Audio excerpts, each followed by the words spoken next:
The stagecoach lurched to a stop in front of the Nebraska City boarding house, and Beatrice Morgan pressed her gloved hand against the window, watching dust settle on the unpaved street while her aunt's final words echoed in her mind like a curse she could not shake.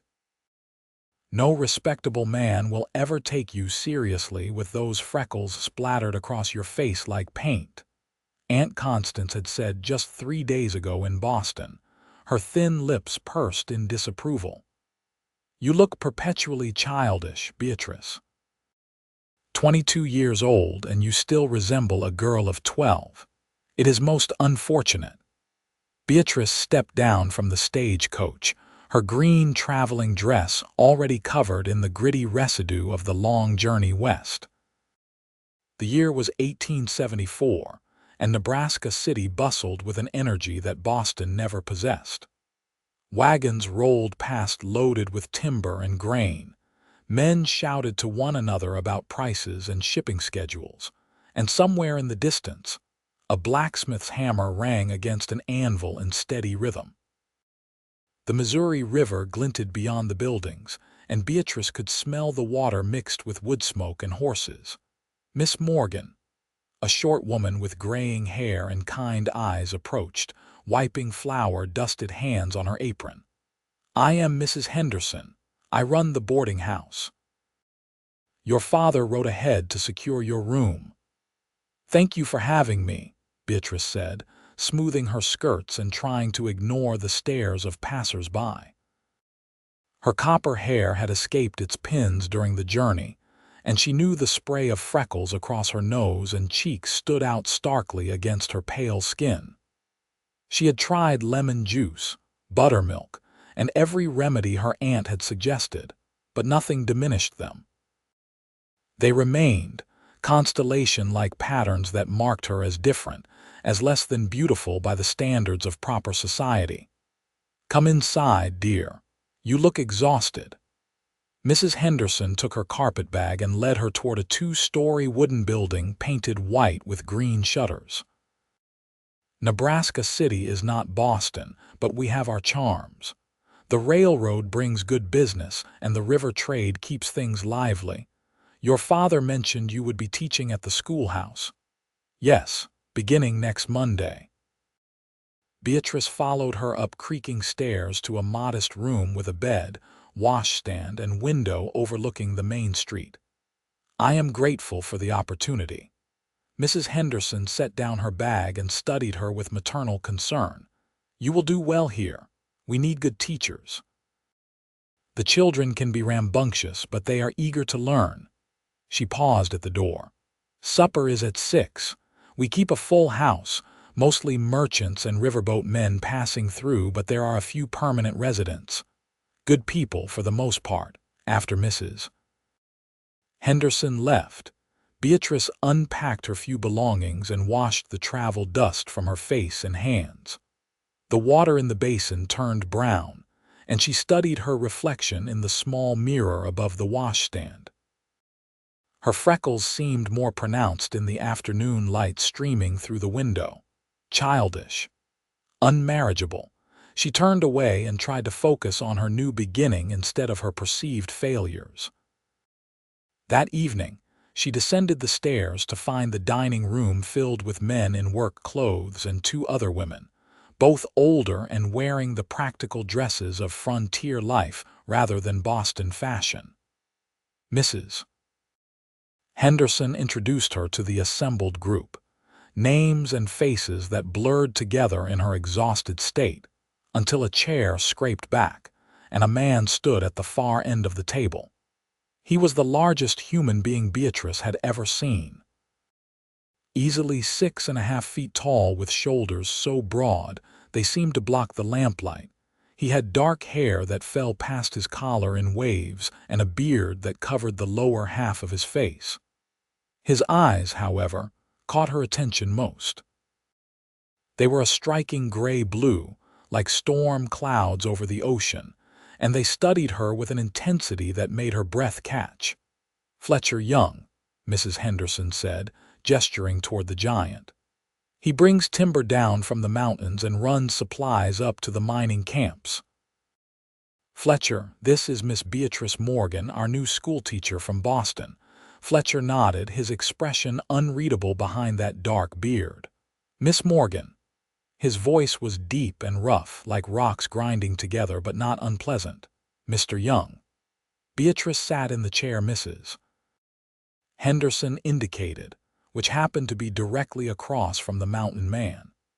She focused on her plate as Mrs. Henderson served roasted chicken, potatoes, and vegetables from the garden behind the house. Conversation flowed around her, talk of timber prices and river levels, a new mercantile opening on 3rd Street, someone's cattle getting loose and trampling a neighbor's crops. Beatrice ate quietly, aware that Fletcher Young watched her with an attention that should have been unnerving but somehow was not. When she finally glanced up, their eyes met, and she saw curiosity there rather than judgment. Still, she touched her napkin to her face self-consciously, certain he must be noting every freckle, counting them like the imperfections they were. "How long were you traveling, Miss Morgan?" asked Mr. Pettigrew, a balding merchant who sat to her left. "Nearly a week," she replied. "The train to Omaha, then the stage coach south." "Long journey for a young woman alone," said Mrs. Yates, one of the other female boarders.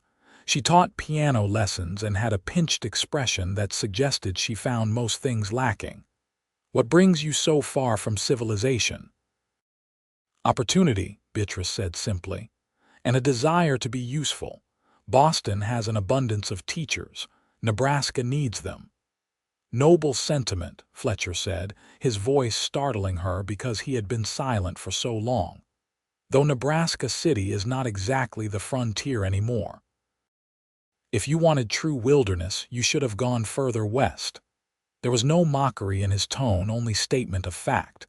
Beatrice met his gaze. "I wanted to teach, Mr. Young, not wrestle bears."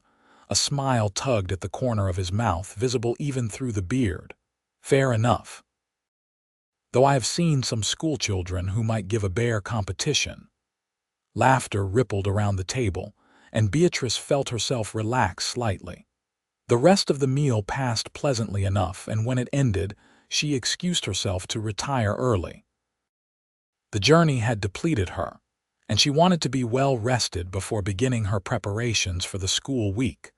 Sleep came quickly, despite the unfamiliar sounds of the boarding house, the creak of floorboards and distant conversations, the whistle of a late riverboat on the Missouri.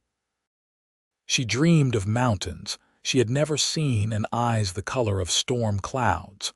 Morning arrived with golden light and the smell of bacon frying.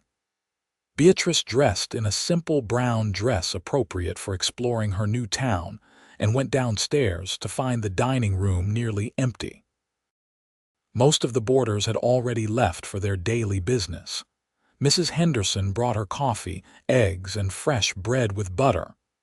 "Fletcher asked after you," the older woman said casually, refilling Beatrice's coffee cup. "Wanted to know if you needed someone to show you around town.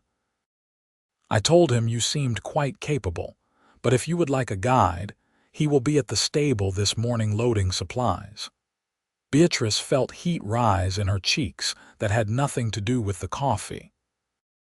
"That is kind, but I am sure Mr. Young has more important matters to attend to than escorting a schoolteacher around Nebraska City. He does not offer his time lightly," Mrs. Henderson said with a knowing look. "Fletcher is a good man, Miss Morgan. Quiet and keeps to himself mostly, but good through and through. He has been trapping and logging in the mountains since he was barely more than a boy. Now he runs supplies and timber, makes a good living at it. Could have a fine house if he wanted, but he prefers his cabin up in the hills when he is not traveling." "I am sure he is very admirable," Beatrice said carefully, not wanting to encourage Mrs. Henderson's obvious matchmaking tendencies. She had come to Nebraska to establish herself as a teacher, not to seek a husband, particularly after Aunt Constance's repeated reminders that her appearance made her unsuitable for marriage. She spent the morning walking the streets of Nebraska City, orienting herself to the layout. The schoolhouse was a simple wooden building painted white, with 2 rooms and a small teacherage attached to the back that she could have lived in had she chosen. She had opted for the boarding house instead, wanting company after the loneliness of her final years in Boston. The school had desks for 40 students, slates and chalk, a few precious books, and a blackboard that needed a good cleaning. Beatrice set to work scrubbing the blackboard and organizing the supplies, losing herself in the familiar comfort of preparation. She had always loved teaching, the moment when a child's eyes lit up with understanding, the satisfaction of watching young minds grow and develop. In Boston, she had taught at a prestigious girls' academy where the students came from wealthy families and learning was more about social accomplishment than genuine education. Here, she hoped, things would be different. She was so absorbed in her work that she did not hear the door open behind her. "You missed a spot." The deep voice made her spin around, nearly dropping the rag she held. Fletcher Young stood in the doorway, broad shoulders filling the frame, his head nearly brushing the top. He wore work clothes, canvas trousers, and a flannel shirt that stretched across his massive chest, and he carried a wooden crate in his arms as though it weighed nothing. "Mr. Young," she said, catching her breath. "You startled me. Apologies. Mrs. Henderson mentioned you might be here. I had some extra supplies from my last run, thought the school could use them." He set the crate on the nearest desk, and Beatrice saw it contained slate pencils, chalk, several books, and a box of hard candy. "That is very generous." She approached the desk, picking up one of the books. It was a collection of poems, well worn but in good condition. Where did these come from? Mining camps, mostly. Men head up with grand plans and too much baggage, then realize they have no use for books when they are digging in the earth 12 hours a day. "I trade for them sometimes, or they give them to me to bring down. Figured children could use them more." Beatrice looked up at him, this mountain of a man who brought poetry down from the hills for schoolchildren. "Thank you, Mr. Young. This is very thoughtful." He shrugged, clearly uncomfortable with gratitude. "Fletcher is fine. No need for formality out here." He moved toward the door but paused, glancing back at her. "Mrs. Henderson said you did not want a guide around town. I did not want to impose on your time. Not an imposition." He studied her for a long moment, those storm cloud eyes moving across her face in a way that made her acutely aware of her freckles, the wild curl of her hair that refused to stay pinned, her rumpled work dress. "But I understand if you prefer to manage alone. Just know the offer stands if you change your mind." He left before she could respond, his footsteps heavy on the wooden porch. Beatrice returned to her work, but her mind kept drifting to Fletcher Young, to the unexpected kindness of a man who looked like he could tear a tree from the ground with his bare hands but brought books to schoolchildren. Sunday arrived, and Mrs. Henderson insisted Beatrice attend church services with her. The small church was packed with families, children squirming in their Sunday best while the minister, a thin man with wire spectacles, delivered a sermon about virtue and temperance. Beatrice recognized some faces from the boarding house and Main Street, and many eyes turned to study the new schoolteacher with open curiosity. After the service, she was introduced to what felt like half the town. Parents wanted to meet the woman who would be teaching their children, and most seemed pleased to have someone from Boston, as though her Eastern origin automatically conferred superior education. Beatrice answered questions, assured concerned mothers that yes, she believed in discipline but also in kindness, and tried to remember all the names that blurred together in an overwhelming stream. Fletcher did not attend church, she noticed, though she told herself it was none of her concern whether the mountain man was religious or not. She had no claim on his time or attention. Yet she found herself looking for him among the crowd, disappointed by his absence. The following morning, Beatrice stood at the front of her classroom and watched children file in, some eager, some reluctant, all curious about their new teacher. They ranged in age from 6 to 15, farm children and town children mixing together in the democratic space of the schoolhouse. She introduced herself, learned their names, and began assessing their skill levels in reading, writing, and arithmetic. The day passed in a blur of activity. Some students were advanced, hungry for knowledge and racing ahead. Others struggled with basic letters, having missed significant schooling while helping on family farms. Beatrice made notes, planned lessons, and discovered that frontier children had a different kind of intelligence than her Boston students. They knew practical things, could calculate the yield of a cornfield or the bored feet in a stand of timber, could read weather signs and animal tracks. Her job would be to build on that foundation, to show them how education could expand their world rather than replace it. By the time she dismissed the students at 3 o'clock, her voice was hoarse and her feet ached, but she felt a deep satisfaction. This was good work, important work. She spent the next hour tidying the classroom and preparing for the following day, so absorbed in her tasks that she did not notice the shadows lengthening outside. When she finally stepped onto the porch and locked the schoolhouse door, the sun hung low on the horizon, painting the sky in shades of gold and crimson. Working late already. Fletcher's voice came from her right, and she turned to find him leaning against the fence that surrounded the schoolyard, a massive figure silhouetted against the sunset. "I did not want to fall behind on the first day," she said, walking toward him. "What brings you here, Fletcher?" He liked that. She could tell by the slight softening of his expression when she used his given name. "Was heading back to the boarding house, saw the light still on, thought I would make sure you were all right." "I am perfectly capable of walking 3 blocks alone," she said, "but without heat." His protectiveness was unexpected and, she had to admit, not unwelcome.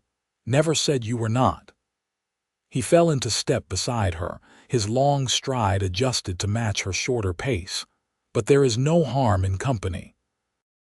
They walked in silence for a moment, their footsteps the only sound in the quiet evening. Then Fletcher said, "How was your first day?" "Challenging but good. The children are bright, much more so than they probably realize. I think we will do well together. They need a good teacher." The last one was elderly and meant well, but he mostly let the older boys run wild while the younger children memorized Bible verses. Not much actual learning happening. Beatrice glanced up at him. "You seem to care a great deal about education for a man who spends his time in the mountains." "Spent my time in the mountains," he corrected. "Past tense. I'm trying to build something more permanent now, and just because I work with my hands does not mean I do not value learning. My mother was a schoolteacher back in Ohio before she married my father. She made sure I could read and cipher before I was 7 years old." "Was?" Beatrice asked gently. "She died when I was 12. Fever took her and my baby sister the same winter." His voice remained steady, but she heard the old grief beneath it. "My father went into the mountains after that, could not stand to stay in civilization. I went with him, learned trapping and hunting, how to survive in the wilderness. He died 5 years ago. Grizzly bear. I am so sorry." The words felt inadequate, but she meant them sincerely. Fletcher shrugged. "Life is hard out here. People die. But the land remains, and there is something honest about that. No pretense, no lies. Just survival and effort and what you can build with your own hands." They had reached the boarding house, and Fletcher opened the door for her, his huge hand dwarfing the doorknob. In the lamplight spilling from inside, Beatrice studied his face properly for the first time. Beneath the dark beard, she could see strong features, a straight nose, high cheekbones, a scar cutting through his left eyebrow. He was not handsome in a refined way, but there was something compelling about him, a raw masculinity that Boston gentlemen could never possess. He caught her looking and raised one eyebrow. "Something wrong?" "No," she said quickly. "Thank you for walking with me." "Anytime." He meant it, she realized. Not just polite words, but a genuine offer. The days fell into a pattern. Beatrice taught from 8 until 3, then spent time preparing lessons, grading work, and getting to know her students as individuals. Fletcher appeared most evenings, timing his arrival to walk her back to the boarding house. They talked about everything and nothing: his life in the mountains, her childhood in Boston, the changes coming to Nebraska as more settlers arrived, and civilization pushed westward. She learned that he was 26 years old, that he owned 300 acres of timberland in the hills north of town, that he could speak some Pawnee and Otto from his trading days, that he had a dry sense of humor hidden beneath his serious exterior.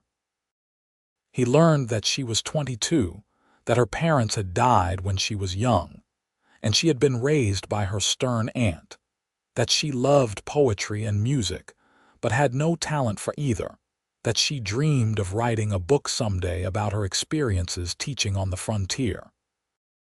2 weeks after her arrival, on a Saturday afternoon when she had no school duties, Fletcher appeared at the boarding house with a horse saddled and ready. "Feel like seeing some country?" he asked without preamble. Mrs. Henderson, who happened to be sweeping the porch, gave Beatrice an encouraging nod. "Go on, dear. You have been working yourself to exhaustion. A little fresh air will do you good."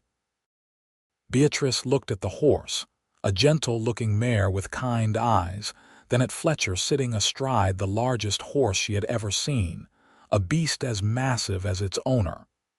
"I have not ridden in years. Daisy is easy-tempered. She will take care of you." Fletcher dismounted and helped her into the saddle, his hands steadying her with effortless strength.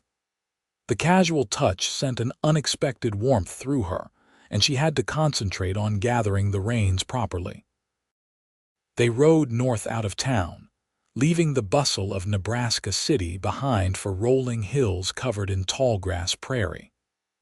The September day was perfect, warm but not hot, with a breeze carrying the scent of wild grasses and distant water. Fletcher led them along a trail that wound through the hills, pointing out landmarks, telling her about the land and its history. "This was all Otto and Missouri territory once," he said as they paused on a hilltop overlooking the river valley. "They hunted here for generations before settlers arrived. Some still remain, but most were pushed west onto reservations. It is not right what happened to them, but that is the way of things, I suppose. The strong take from the weak." "That does not make it just," Beatrice said quietly. "No, it does not." He looked at her with approval. "I am glad you think so.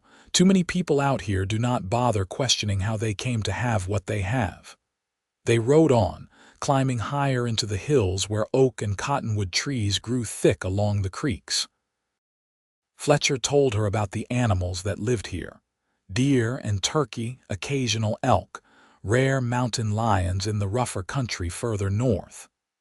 He showed her the clear, cold springs that bubbled up from the limestone beneath the soil, water so pure she could drink it cupped in her hands. As the afternoon waned, they stopped beside a small creek where the horses could drink. Fletcher spread his coat on the grass for her to sit, and they shared the food Mrs. Henderson had packed: bread and cheese and apples from her garden. Beatrice felt more relaxed than she had in months, maybe years. There was something about Fletcher's presence that calmed her, his quiet competence and lack of judgment. He did not talk just to fill silence, and he seemed genuinely interested when she did speak. "Can I ask you something?" She said after a while, of course. "Why do you spend time with me? I am sure you have more interesting things to do than escort a schoolteacher around town." Fletcher considered this, his gray-blue eyes studying the creek. "I like your company. Is that not reason enough? But why?" "I am not particularly interesting or accomplished. I am just a teacher." "Just a teacher," he repeated, shaking his head. "You do not see yourself very clearly, Beatrice." He used her given name naturally now as she used his. "You left everything familiar to come west and educate children who desperately need it. You care about justice and truth. You see the world with fresh eyes, notice things others miss. You are brave even if you do not realize it." "I am not brave," she said softly. "I am hiding. Running away from a place where I did not fit, where I was told repeatedly that I was not good enough." "Who told you that?" "My aunt, mostly. She meant well, I think, in her own way, but she made it clear that I was a disappointment. Not pretty enough, not graceful enough, not the kind of woman who could attract a suitable husband." Beatrice touched her cheek self-consciously. "She said my freckles made me look childish and unmarriageable." Fletcher was quiet for so long that she thought perhaps she had made him uncomfortable with her confession. Then he moved closer, his large frame settling beside her on his coat. "May I?" She did not know what he was asking permission for, but she nodded anyway, trusting him in a way that should have frightened her but somehow did not. Fletcher reached out with one calloused hand and gently touched her face, his fingertip tracing the pattern of freckles across her nose. "7 here," he murmured, his voice gone soft and wondering, "and 5 here." His finger moved to her left cheek. 8 on this side." He traced her right cheek, each touch feather light, reverent. 3 on your forehead." His hand moved upward, brushing back a strand of her hair.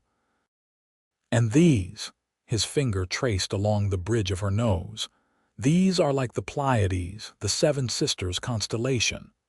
I used to navigate by the stars when I was trapping, and I know every constellation in the night sky. Your freckles are like that, Beatrice. Constellations across your face, each one unique and beautiful and worth counting." Beatrice felt tears sting her eyes. No one had ever spoken to her like that, had ever looked at the feature she most despised and found beauty in it. "Fletcher." "Your aunt was wrong," he said fiercely, his hand cupping her cheek now. "There is nothing childish about you, and any man would be honored to call you his own. You are brave and kind and beautiful, and anyone who cannot see that is a fool." She did not know who moved first, but suddenly his lips were on hers, gentle despite his size and strength, questioning rather than demanding. Beatrice responded without thinking, her hands coming up to rest against his chest where she could feel his heart beating as fast as her own. The kiss deepened, and she tasted coffee and apples and something that was purely Fletcher, earthy and real and honest. When they finally pulled apart, both breathing hard, Fletcher rested his forehead against hers. "I have wanted to do that since the first time I saw you step off that stage coach with dust on your dress and determination in your eyes. I thought you were going to judge me," she admitted, "count my flaws the way everyone else does."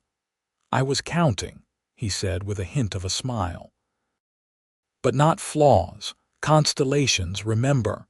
He kissed her again, briefer this time but no less meaningful. "We should head back before it gets dark. But Beatrice, I want you to know this was not just a pleasant afternoon for me. I am serious about you, about us, if you will have me." "I will," she said without hesitation. "I want to know where this leads, Fletcher. I want to see what we could become." The ride back to Nebraska City felt both too long and too short. They talked about practical things now, how they would navigate their courtship in full view of the boarding house and the town, what it would mean for her position as schoolteacher, if she became romantically involved with the mountain man who brought timber down from the hills. Fletcher promised to be circumspect, to court her properly, to give her no reason for regret. But propriety proved difficult when every fiber of her being wanted to be near him, to feel his strength and warmth, to lose herself in his kisses. They managed, barely, keeping to public spaces, always with Mrs. Henderson or another chaperone nearby. Fletcher took her to church socials and town dances, towering over every other man present, his hand at the small of her back proprietary and protective. He brought her books from his collection at home, volumes of poetry and philosophy he had accumulated over years of trading. He fixed the broken step on the schoolhouse porch and replaced the cracked window in her classroom without being asked. The town noticed, of course. Small communities always did. Some approved, seeing Fletcher as a good man with prospects who could provide for a wife. Others whispered that the Boston schoolteacher was too refined for a rough mountain man, that it was an unsuitable match. Beatrice ignored the gossip, as did Fletcher, though he told her one evening that anyone who spoke against her would answer to him, a statement that probably should have alarmed her, but instead made her feel cherished. October arrived with cooler temperatures and the first hints of autumn color in the trees. Beatrice's students had settled into routines, their skills improving steadily under her instruction. Several of the older boys who had been troublesome under the previous teacher responded to her combination of high expectations and genuine respect. She treated them as young men rather than children, and they rose to meet her standards.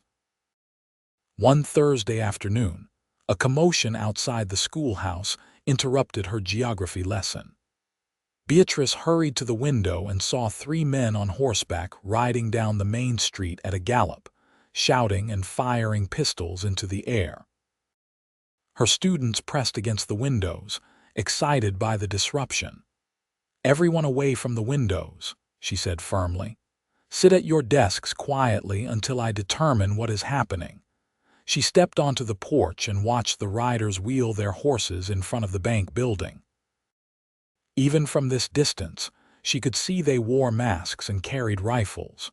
A bank robbery, then, the kind of lawlessness that still plagued frontier towns despite the advance of civilization. "Miss Morgan, we should hide," one of the younger girls called from inside. "Stay calm," Beatrice instructed, though her own heart hammered against her ribs. She watched the town marshal and his deputy emerge from their office, weapons drawn. More men appeared, merchants and townspeople armed with whatever they could grab, forming a loose semicircle around the bank. Shots rang out, sharp cracks that made Beatrice flinch. She saw one of the robbers fall from his horse, another returned fire. Then a figure appeared from the direction of the livery stable, moving with purposeful speed despite his size. Fletcher, carrying a rifle that looked almost small in his massive hands. He took up a position behind a water trough, aimed and fired in one smooth motion. One of the masked men jerked and dropped his weapon. The third robber, realizing he was outgunned and alone, spurred his horse toward the river, trying to escape. Fletcher stood, tracking the fleeing rider with his rifle, but he did not fire. The marshal and several other men pursued on horseback. Beatrice realized she was holding her breath and forced herself to exhale. The danger had passed as quickly as it arrived, leaving one robber dead in the street, another wounded and being taken into custody by the deputy. Fletcher lowered his rifle and looked toward the schoolhouse, his eyes finding her on the porch across the distance. Even from here, she could see the tension in his shoulders, the protective fury in his stance. She gestured to show she was unharmed, and he nodded before turning to help the deputy with the wounded prisoner. Beatrice went back inside, where 40 pairs of wide eyes watched her anxiously. "Everything is all right now," she said with more confidence than she felt. "The town marshal has the situation under control. Let us continue our lesson. Can anyone tell me the capital of Missouri?" Somehow she made it through the remaining hour, maintaining normalcy for her students even as her mind kept returning to the image of Fletcher with that rifle, his deadly competence, the casual way he had brought down an armed robber without apparent hesitation. This was the other side of the man who counted her freckles like constellations, the mountain man who had survived wilderness and violence, who knew how to kill as well as how to be gentle. When school ended, parents arrived quickly to collect their children, everyone wanting to discuss the attempted robbery, the quick response, the fact that Fletcher Young had been the one to turn the tide. Beatrice listened to them praise his shooting, his courage, the way he had not hesitated to defend the town. She felt pride and fear in equal measure. Fletcher appeared as the last student left, his rifle nowhere in sight now. He looked her over carefully, his eyes cataloging every detail as if reassuring himself she was truly unharmed. "You should not have been standing on the porch," he said without preamble. "Stray bullets could have found you. I needed to see what was happening. I had 40 children to protect." "I know." He climbed the steps and pulled her into his arms, holding her so tightly she could barely breathe. She felt him trembling, the aftermath of adrenaline and fear. "When I saw you standing here, exposed, while shots were being fired, I thought my heart would stop." "But you shot that man," she said against his chest. "I did what was necessary. He would have killed the marshal or an innocent person. I do not regret it, though I do not take pleasure in it either." He pulled back enough to look into her face. "Does it frighten you, knowing I am capable of that?" Beatrice considered carefully before answering. "Yes," she said honestly, "but not in the way you might think. I am not frightened of you, Fletcher. I am frightened of losing you, of the dangers you face. I am frightened of what kind of world requires such violence. But you, no. I trust you completely." He kissed her then, there on the schoolhouse porch with half the town potentially watching, a fierce claiming kiss that left no doubt about his feelings. When he finally released her, his eyes had darkened to the color of gunmetal. "Marry me," he said, the words rough and urgent. "I know it is soon, that we have only known each other a few weeks, but I am certain of this, Beatrice, certain of you, of us. I want you as my wife. I want to build a life with you, protect you, love you every day for the rest of our lives." Her breath caught. This was sudden, impulsive, not at all proper by Boston standards. But this was not Boston, and Fletcher was not some refined gentleman making careful calculations about family connections and dowries. He was a man who knew what he wanted and was brave enough to ask for it. "Yes," she said, and watched wonder bloom across his face. "Yes, Fletcher, I will marry you." He lifted her clear off her feet, spinning her around on the porch while she laughed breathlessly. When he set her down, they were both grinning like fools. "I will build you a house," he promised. "A real home, not just a cabin, with a library for your books and a proper kitchen and windows facing the sunrise. I have money saved from the timber business. We can start planning immediately." "I do not need a grand house," she said, touching his bearded cheek. "I just need you." "But Fletcher, I want to keep teaching, at least for now. Is that acceptable to you?" "You can do whatever makes you happy," he said simply. "Teach, write your book, anything you want. I will support you in all of it, Mrs. Henderson was predictably delighted when they announced their engagement at supper that evening. She had known from the first day, she claimed, that they were meant for each other. The other boarders offered congratulations, and several townspeople stopped by over the following days to wish them well. The attempted bank robbery was quickly overshadowed by the excitement of the new schoolteacher marrying Fletcher Young, the mountain man who had become a town hero. They set the wedding for late November, giving them 2 months to prepare.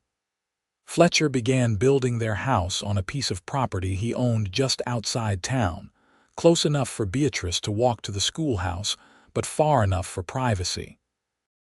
He worked on it every spare moment, the sound of hammering echoing across the prairie. Sometimes Beatrice brought lunch and sat watching him work, marveling at his strength as he lifted beams that would have required 3 normal men, the efficiency of his movements, the way his muscles flexed beneath his shirt. "You are staring," he said one afternoon, catching her watching him frame a doorway. "I am appreciating," she corrected, making him laugh. The weeks passed in a blur of wedding preparations and daily life. Beatrice continued teaching, her students thriving under her instruction. Several of the older children had advanced enough to help tutor the younger ones, and she felt immense pride in their progress. Fletcher continued his timber and supply runs, though he limited them to day trips so he could be home each evening. They maintained propriety as best they could, though there were stolen kisses in the gathering twilight, moments alone that tested their restraint. Fletcher was always respectful of boundaries, never pushing for more than she was comfortable giving, though she could feel the desire in him, the leashed power of a man who wanted her but would wait for their wedding night. In early November, a harsh early storm swept down from the north, bringing freezing rain and wind that rattled the windows of the boarding house. School was canceled for 3 days while the storm raged, and Beatrice spent the time indoors sewing her wedding dress, a simple but elegant creation of cream-colored silk that Mrs. Henderson had helped her find in the mercantile. When the storm finally cleared, Fletcher appeared at the boarding house looking exhausted and covered in mud.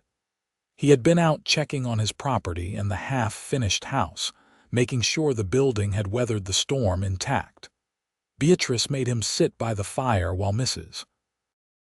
Henderson brought hot coffee and food. "The house is fine," he reported between bites of stew. "Roof held, no water damage. We will be able to move in right after the wedding as planned." "You should rest," Beatrice said, worried by the shadows under his eyes. "You have been pushing yourself too hard. I wanted to be perfect for you." He reached for her hand, his calloused fingers wrapping around hers. "You deserve the best of everything, Beatrice. A real home, stability, comfort. I know I am rough around the edges, that I am not the kind of husband you might have found in Boston." "Thank goodness for that," she said firmly. "I did not want a Boston husband. I wanted someone real, someone honest and brave and kind. I wanted you, Fletcher Young, exactly as you are." He pulled her closer, mindful of Mrs. Henderson bustling nearby, and kissed her forehead. 3 more weeks. 3 more weeks, she agreed, though it felt like an eternity. The days marched forward despite her impatience. Beatrice threw herself into teaching, preparing a special Thanksgiving program for the students to perform for their parents. The children practiced songs and recitations, their excitement building as the holiday approached. Fletcher helped build a small stage in the schoolhouse, and several mothers donated fabric for costumes. Thanksgiving arrived with clear skies and cold temperatures. The schoolhouse was packed with families watching their children perform. Beatrice stood at the side of the room, her heart swelling with pride as her students demonstrated what they had learned. Even the most reluctant readers spoke their pieces clearly, and the young ones sang with enthusiasm if not perfect pitch. After the program, the families shared a feast of roasted turkey and venison, pies and breads, preserved vegetables from summer gardens. Fletcher sat beside Beatrice at one of the long tables, his presence warm and solid at her side. She looked around at the smiling faces, the community that had welcomed her, and felt profoundly grateful for the path that had led her here. "Happy?" Fletcher asked quietly. Very, she said, leaning slightly against him. The wedding was planned for the last Saturday in November, a simple ceremony in the church followed by a reception at the town hall. The morning dawned clear and cold, frost glittering on the grass like scattered diamonds. Beatrice dressed in her wedding gown with Mrs. Henderson's help, her hands trembling with excitement and nerves. "You look beautiful, dear," Mrs. Henderson said, stepping back to admire her work. "Fletcher will be speechless." Beatrice studied herself in the mirror. The cream silk complemented her coloring, making her copper hair seem to glow.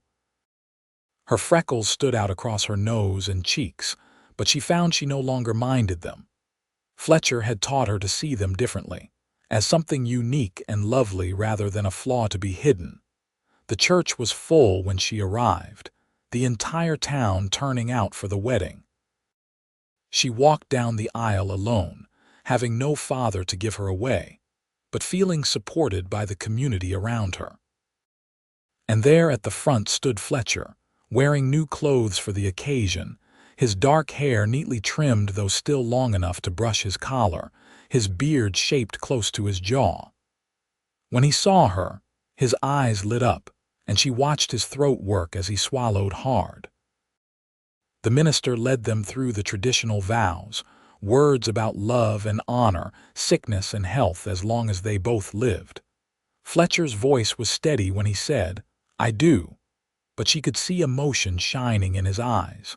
Her own voice came out soft but certain. This was right. This was exactly where she was meant to be. "You may kiss your bride," the minister said with a smile.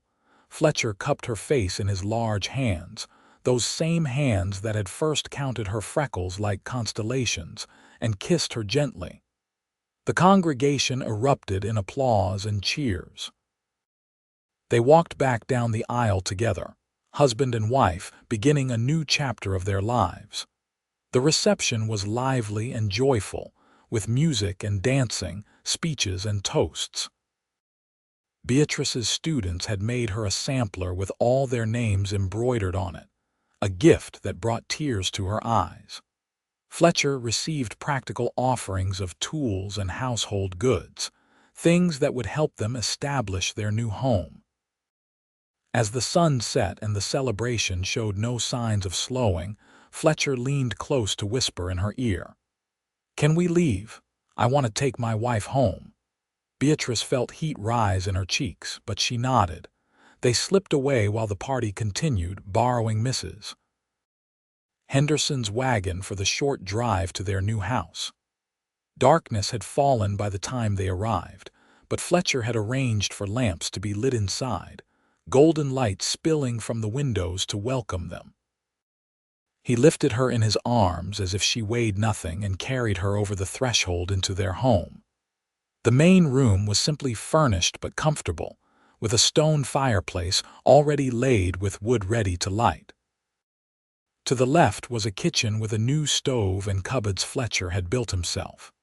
To the right, she glimpsed the library he had promised, shelves already installed and waiting for books. And beyond that, a bedroom with a large bed covered in a quilt that Mrs. Henderson had given them as a wedding gift. Fletcher set her down gently and lit the fire, the flames quickly catching and spreading warmth through the room. Then he turned to her, his expression tender but unmistakably hungry. "Are you nervous?" he asked. "A little," she admitted. "But not afraid. Never with you." He came to her slowly, giving her time to adjust to his nearness. His hands found the buttons of her wedding dress, fumbling slightly with the small fastenings. She helped him, and together they worked the dress off her shoulders until it pooled at her feet. She stood in her chemise and petticoats, suddenly shy despite her earlier confidence. Fletcher traced one finger along her collarbone, down the line of freckles that continued below the neckline of her undergarments. "Constellations," he murmured.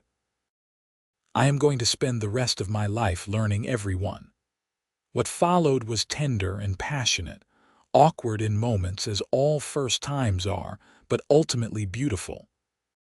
Fletcher was gentle with his strength, patient when she needed him to be, and she discovered that physical love was something entirely different from what her aunt had implied with her vague warnings about wifely duty.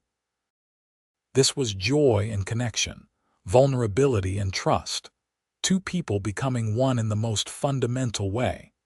Afterward, she lay in his arms in their marriage bed, tracing the scars that marked his chest and shoulders, evidence of the hard life he had lived. He told her the story of each one: bear claws and knife fights, falls from horses and accidents with axes. His body was a map of survival, and she loved every marked inch of it. "I cannot believe you are really mine," he said into the darkness. "When I saw you step off that stagecoach, covered in dust and trying to look brave, I thought you were the most beautiful thing I had ever seen. And then I got to know you, your intelligence and courage, your kindness to those children, the way you see the world. You are extraordinary, Beatrice Young." "Beatrice Young," she repeated, testing her new name. "I like the sound of that. Good, because you are stuck with it now." She laughed and kissed him, and they made love again, slower this time, learning each other's bodies, discovering what brought pleasure and delight. Eventually, exhaustion claimed them, and they slept tangled together, warm and safe in their new home. The months that followed established the rhythms of their married life.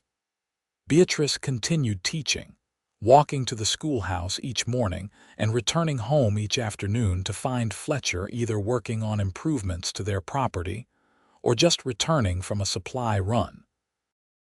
They fell into comfortable patterns, cooking meals together, reading by the fire in the evenings, talking about their days and their dreams.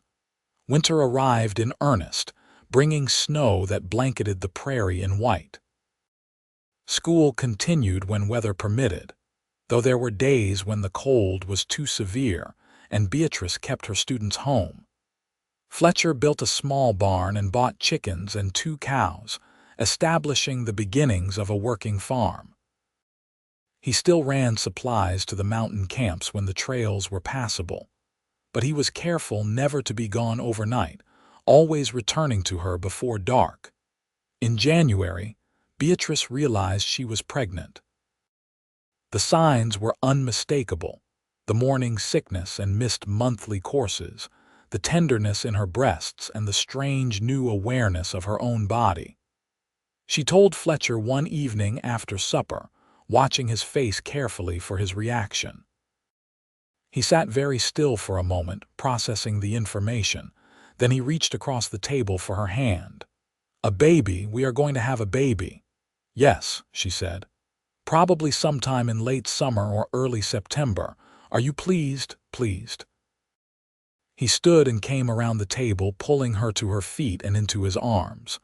"Beatrice, I am overjoyed, terrified but overjoyed. A child, our child." He placed one large hand gently against her still flat stomach. "What do you need? Should you stop teaching? Should we find a doctor?" "I am pregnant, not ill," she said with amusement. "Women have been having babies since the beginning of time. But yes, we should probably consult Dr. Brennan at some point, and I will continue teaching as long as I am able, though I may need to find a replacement for late summer." The pregnancy progressed normally, though the morning sickness was worse than she had anticipated. Fletcher fussed over her constantly, making sure she ate properly and did not overexert herself. He built a cradle from oak wood, sanding it smooth as silk so no splinter could harm their baby. Beatrice sewed tiny clothes and blankets, marveling at how small they were, trying to imagine a person tiny enough to wear them. By spring, her condition was obvious, and the school board asked if she wanted to take leave for the remainder of the term. She agreed reluctantly, training a replacement teacher who would take over through the summer and possibly longer depending on her recovery. Her last day with her students was bittersweet. They had grown so much over the year, and she was proud of their progress.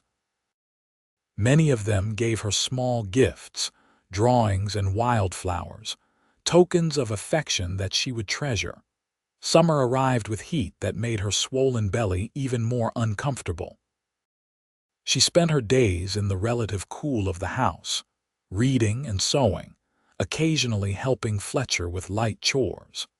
He had hired a young man from town to help with the heavier work, recognizing that his wife needed attention that he could not provide if he was working from dawn to dusk. In late August, the labor pains began. Fletcher rode hard to fetch Dr. Brennan and Mrs. Henderson, who had promised to assist with the birth. The labor was long and difficult, hours of pain that seemed endless. Fletcher stayed by her side despite Mrs. Henderson's suggestion that he wait elsewhere, holding her hand, wiping her face with cool cloths, murmuring encouragement when she was certain she could not continue. Finally, as dawn light crept through the bedroom window, their son was born, red-faced and squalling, perfect in every way. Dr. Brennan placed the baby in Beatrice's arms, and she stared down at the tiny face in wonder. He had a dusting of copper hair, and when he opened his eyes, they were the gray-blue of his father. "What should we name him?" Fletcher asked, his voice rough with emotion as he touched one finger to their son's tiny hand. The baby gripped it instinctively, and Fletcher made a choked sound. "He is so small." "He will grow," Beatrice said. "With your help, he will become strong and brave like his father. What about Nathan?" "Nathan Young." "Nathan," Fletcher repeated. "I like that.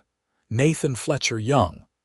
They spent the next weeks learning to be parents, fumbling through diaper changes and midnight feedings, marveling at every small development. Nathan was a good baby, healthy and strong, with a lusty cry that suggested he had inherited his father's lung capacity. Fletcher was surprisingly gentle with his son. Those huge hands that could lift logs and fell trees now carefully cradling the infant, supporting his head, soothing him when he fussed. By October, Beatrice had recovered enough to consider returning to teaching. But when the school board approached her, she found herself reluctant. She enjoyed being home with Nathan, watching him discover the world, and she had begun writing in the afternoons during his naps, finally starting the book about frontier education she had long dreamed of. "What if I do not go back to teaching?" she asked Fletcher one evening as they sat by the fire, Nathan sleeping in his cradle nearby. "What if I stay home and write instead?" "Then you stay home and write," Fletcher said simply. "Whatever makes you happy, Beatrice. We have enough money. The timber business is doing well, and I have been thinking about expanding into milling lumber ourselves instead of just selling raw timber. We do not need your teaching salary, though of course if you want to teach, I support that too." "I think I want to be here," she said. "With Nathan, with you, building this life we have started. I can always return to teaching later if I choose. But right now this feels right." And it did feel right.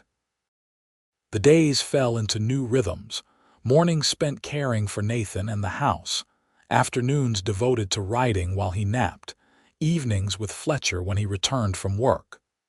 They talked about everything, sharing thoughts and dreams, making plans for their future.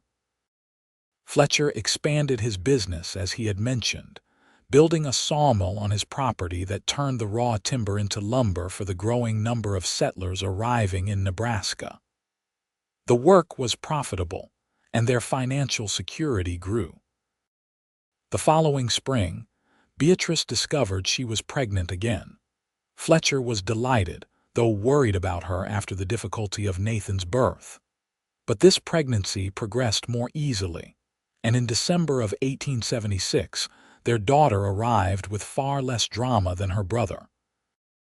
They named her Caroline, and she had Beatrice's copper hair but none of the freckles that marked her mother and brother.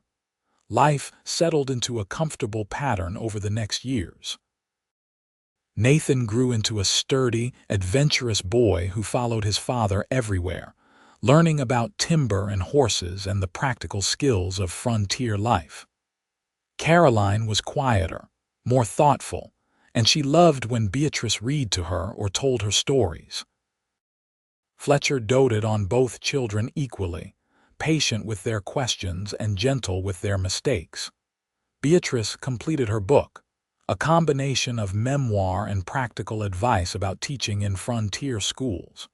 She sent it to several publishers in the East, not expecting much response. But to her surprise, it was accepted and published in 1878, earning favorable reviews and modest sales. She received letters from teachers across the West thanking her for the insights and encouragement. It was deeply satisfying to know her experiences might help others. In 1879, they added a third child to their family, another son they named James. He was the image of Fletcher, with dark hair and those same storm cloud eyes. Their house felt full and alive with the noise and chaos of 3 young children, and Beatrice would not have traded it for anything. The town of Nebraska City continued growing and modernizing. The railroad brought more commerce and settlers. New businesses opened, a proper hospital was built, and the rough edges of frontier life smoothed somewhat with the advance of civilization. Fletcher adapted his business accordingly, recognizing that the future lay in value-added products rather than raw materials. He began manufacturing furniture from his lumber, employing several craftsmen and earning a reputation for quality work. Through it all, their love deepened and matured. The passion remained, nights when the children were asleep, and they came together with the same urgency as their wedding night. But there was also profound companionship, the comfort of being known completely by another person and accepted fully. They weathered difficulties together, illnesses and business setbacks, the death of Mrs. Henderson and the grief that followed the loss of their dear friend. They celebrated triumphs, the children's achievements, the expansion of the business, the publication of Beatrice's second book. On a warm September evening in 1885, Beatrice sat on the porch of their home watching the sun set over the prairie. Nathan was 11 now, practically a young man, helping his father at the mill and learning the business. Caroline was 9, already showing artistic talent in her drawings and paintings. James was 6, wild and fearless, collecting every creature he could catch and keeping them in jars until Beatrice made him release them. Fletcher joined her on the porch, settling into the chair beside hers with a satisfied sigh. He was 37 now, silver threading through his dark hair and beard, lines around his eyes from years of sun and wind. He was still massive and powerful, but there was a contentment to him that had not been there when they first met. "What are you thinking about?" he asked, reaching for her hand. "How happy I am," she said simply. "I was remembering that first day, stepping off the stagecoach, so worried about fitting in, about being enough.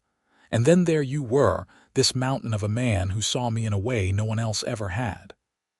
"I saw you clearly," Fletcher said. "No more, no less. The rest of the world was blind."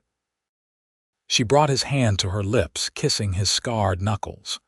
"You counted my freckles and called them constellations. You made me believe I was beautiful. You are beautiful. You were beautiful then, and you are beautiful now, and you will be beautiful when we are old and gray." He pulled her from her chair into his lap, his arms coming around her in the familiar embrace that still made her feel safe and cherished. "You remember what I told you that first time I kissed you?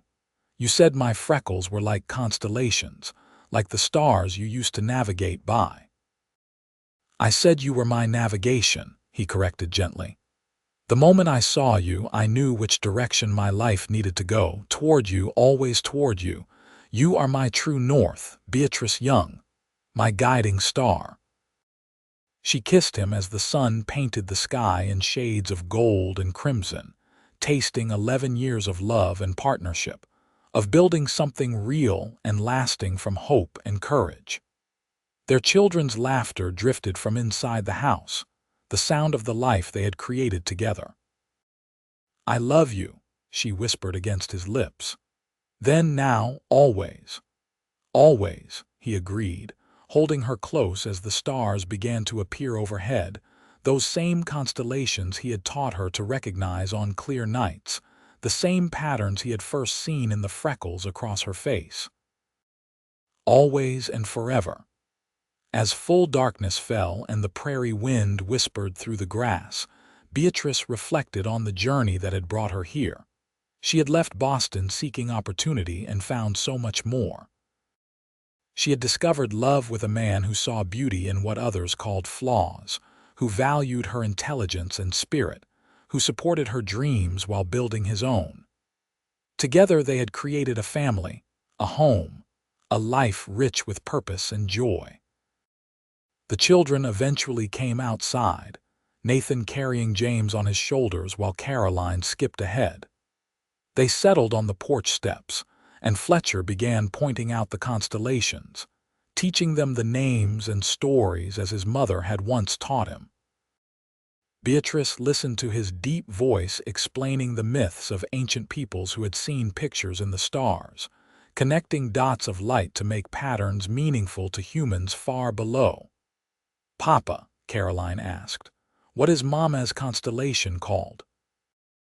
Fletcher met Beatrice's eyes over their daughter's head, and she saw the love there, deep as the ocean, constant as those stars. "Your mother's constellation is called Beatrix Major," he said solemnly. "It is the most beautiful constellation in the sky, and it only appears to those wise enough to look for beauty in unexpected places." The children accepted this explanation without question, as they accepted all their father's teachings. Beatrice felt tears prick her eyes, not from sadness but from overwhelming gratitude. This was her life now, these people gathered on this porch beneath these stars. This was her happily ever after, not perfect but real, not easy but worthwhile, not what she had imagined as a girl in Boston but so much better than anything she could have dreamed.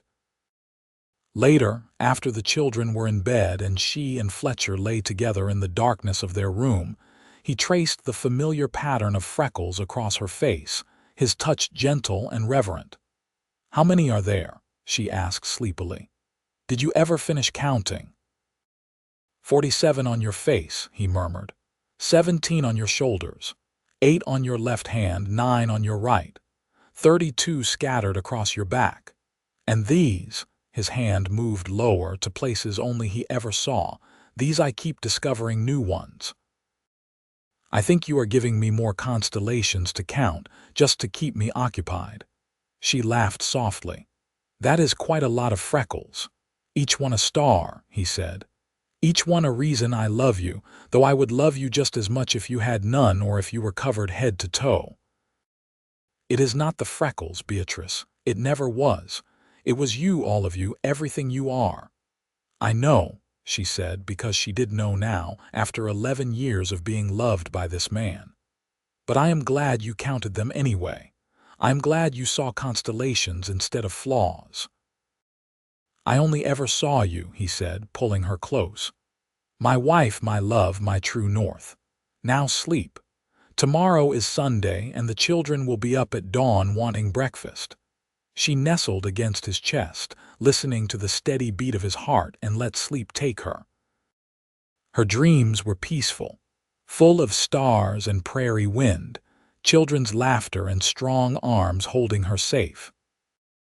The life of Beatrice Morgan Young, former Boston schoolteacher, now wife and mother and writer, living her best life in a Nebraska farmhouse with the mountain man who had counted her freckles like constellations and shown her what love truly meant.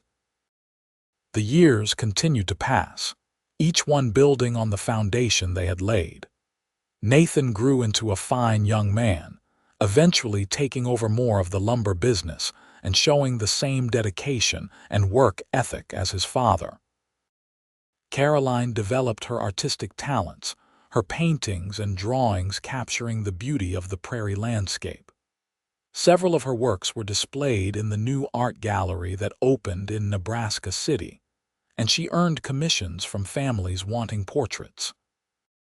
James, true to his wild childhood, became interested in veterinary medicine after the town's first doctor dedicated to animals set up practice.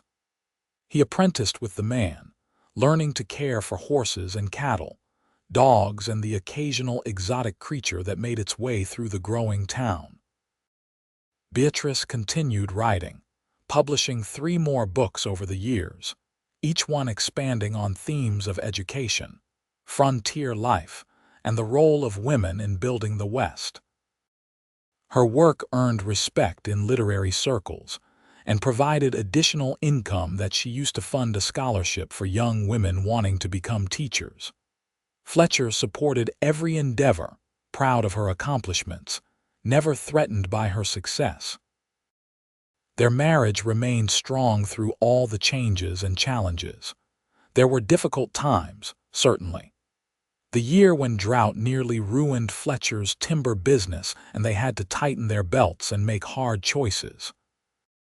The winter when Caroline fell ill with pneumonia, and they spent terrifying weeks nursing her back to health.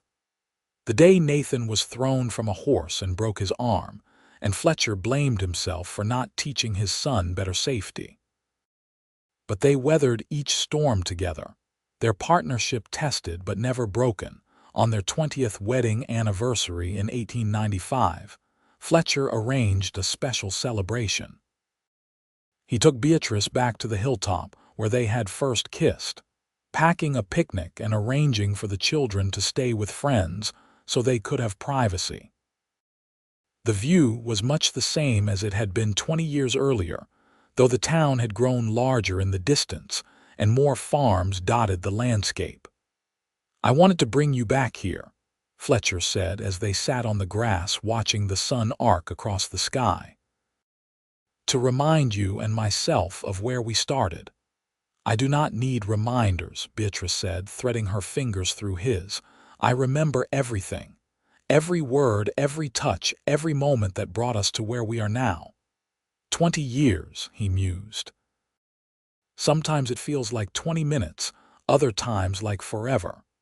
But always, always, I am grateful that you said yes when I asked you to marry me, that you took a chance on a rough mountain man who did not deserve you." "You absolutely deserved me," she said firmly. "We deserve each other, Fletcher. We built this life together, brick by brick, day by day. It is ours, and I would not change a single moment." He kissed her then, as he had on this same hilltop 2 decades earlier, with passion and tenderness and deep abiding love. When they finally pulled apart, both were smiling. "I have something for you," Fletcher said, reaching into his pocket. He pulled out a small wooden box and opened it to reveal a necklace, delicate gold chain with a pendant shaped like a constellation. "I had this made for you. It is the Big Dipper, the constellation I taught you to find first. But to me, it is Beatrix Major, your constellation, the one that guides me home." Beatrice felt tears spill over as he fastened the necklace around her neck. The pendant rested just above her heart, warm from his hands. "It is beautiful. You are always giving me beautiful things. You gave me everything," he said simply. "A home, children, purpose, love. This is just a token, a small symbol of what you mean to me." They stayed on the hilltop until sunset, talking and remembering, making love with the tenderness of long familiarity, and the excitement of early passion somehow still intact after 20 years. As stars began appearing overhead, they rode back to town and their home, where their children waited with a surprise party they had organized with several close friends. The house was full of laughter and music, food and fellowship. Beatrice looked around at the life they had built, the community they were part of, and felt profound satisfaction. This was success by any measure that mattered. Not wealth or fame, though they had achieved modest amounts of both, but love and family, purpose and meaning. The new century arrived with celebration and some trepidation. The world was changing rapidly, new technologies and ideas transforming how people lived. Automobiles began appearing on the streets of Nebraska City. Electric lights replaced gas lamps, and telephones connected distant places in ways previously impossible. Fletcher adapted his business to changing times, always looking ahead while respecting the foundations of hard work and quality craftsmanship. Nathan married in 1902, choosing a sensible young woman named Sarah who shared his work ethic and values.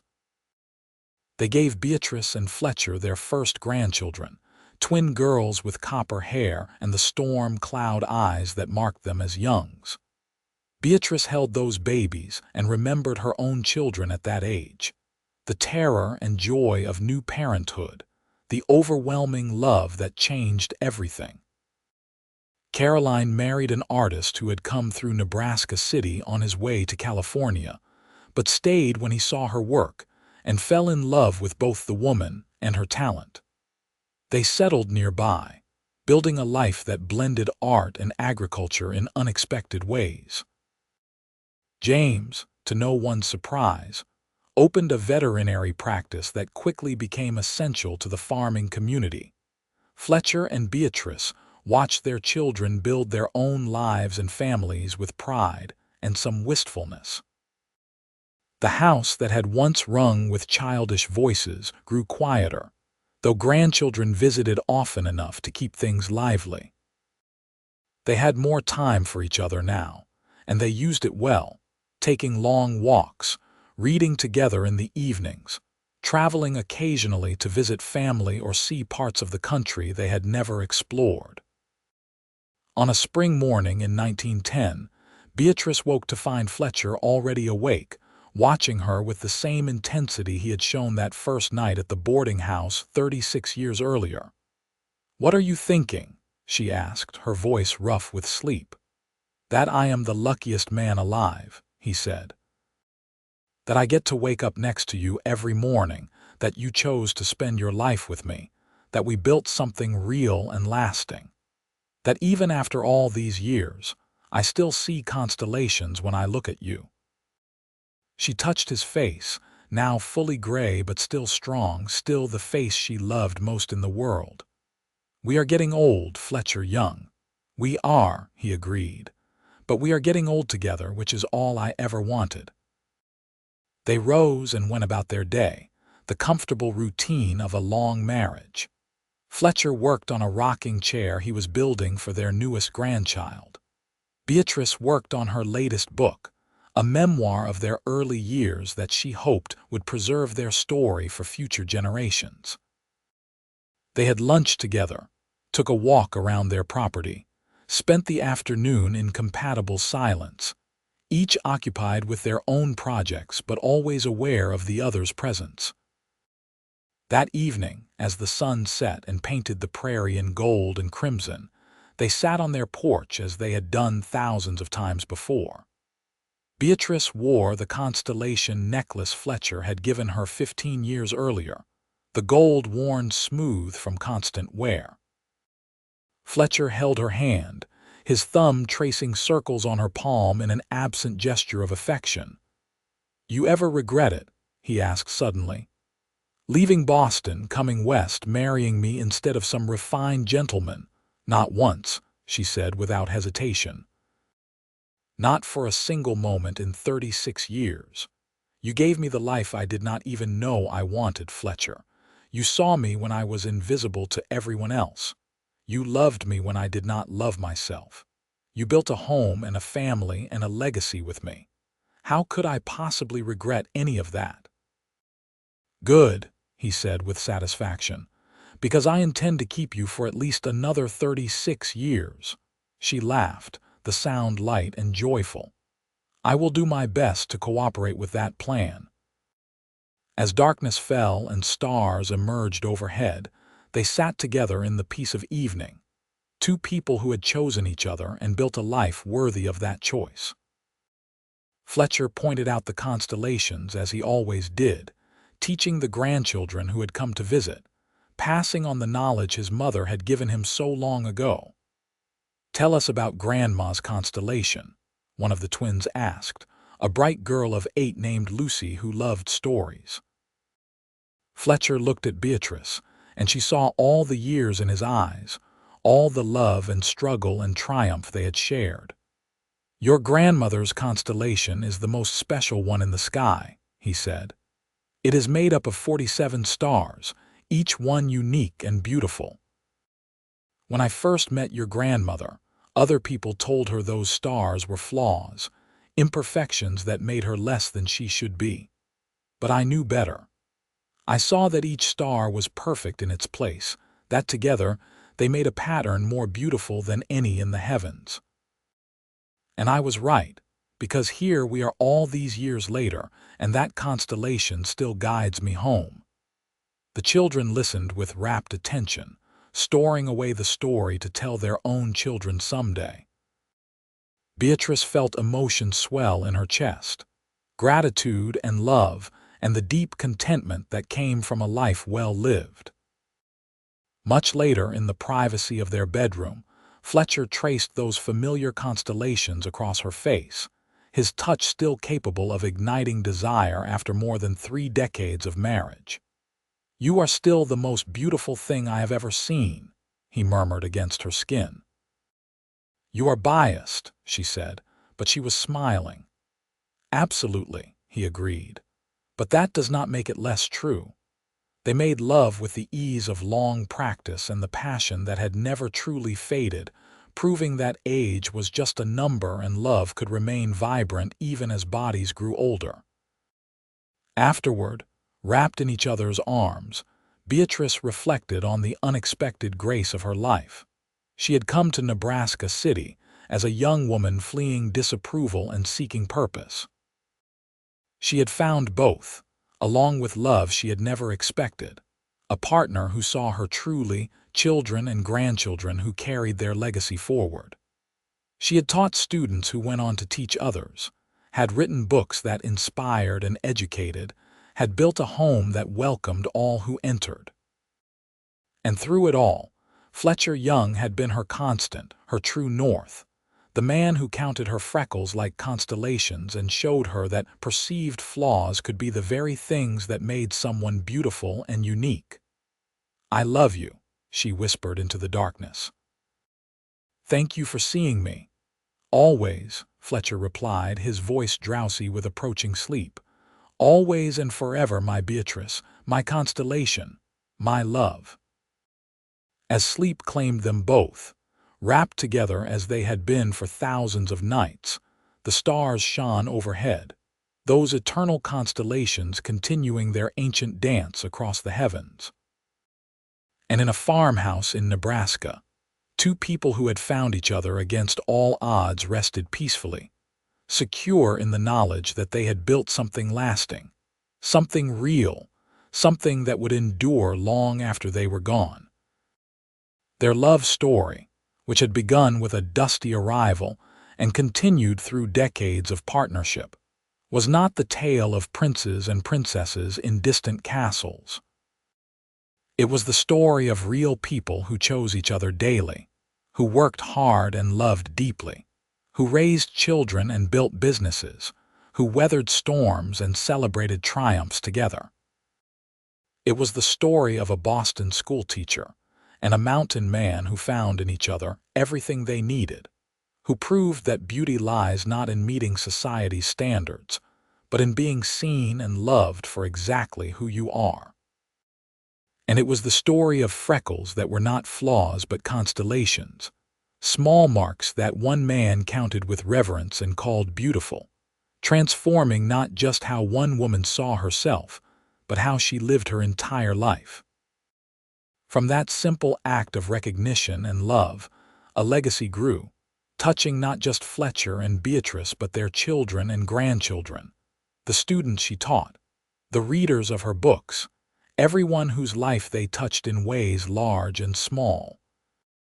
This was their happily ever after, not perfect but true, not without challenges but filled with love, not an ending but a continuation, a story that would be told and retold, passed down through generations as testament to the power of seeing someone truly and loving them completely.